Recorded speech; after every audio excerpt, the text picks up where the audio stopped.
Hello and welcome to Add-on. So today we have this question. A laser beam can be focused on an area of 50 into 10 to the power minus 14 meters squared. So if laser radiates energy at the rate of 1 milliwatt, we need to find the intensity of focused beam and write its unit. Okay. So let's first see what we are given. So the area where the laser is focused is given as 50 into 10 to the power minus 14 meters squared. So let's first write it down. So given area to be focused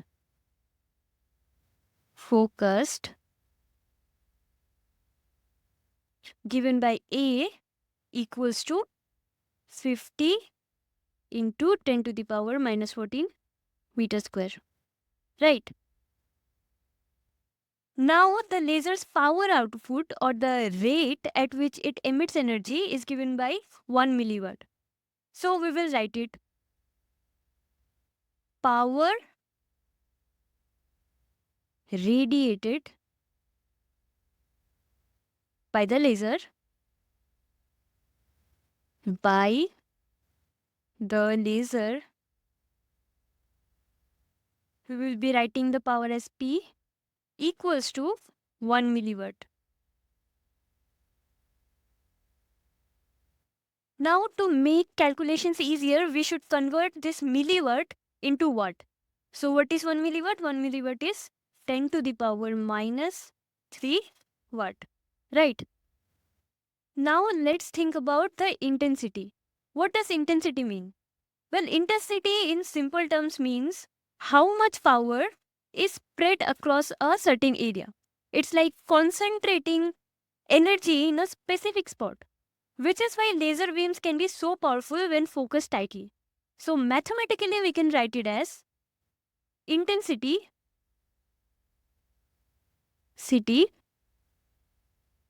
given by I equals to power per unit area. Right. Now, why does this area matters? Well, the smaller the area, the more focused will be the light and the more intense will be the beam. Right. So we have the value of power and we have the value of area. We will just put it in this equation. So we have power equals to 10 to the power minus 3 watt and area equals to 50 into 10 to the power minus 14 meter square. Right. Now after calculating it, we simply have intensity given by I equals to 0.2 into 10 to the power 10 watt per meter square. So we will just write it as 2 into 10 to the power 9 watts per meter square. Thus, the intensity of this laser beam of is 2 into 10 to the power 9 watts per meter square. The SI unit we were required to find and it's watts per meter square. Okay. So that's a massive amount of energy concentrated in a very small area, which is why laser beams are so powerful as they are so focused. And here watts per meter, W by M square means watts per meter, which is the unit for intensity representing how much power is applied per unit area. That's all for today. Thank you for watching.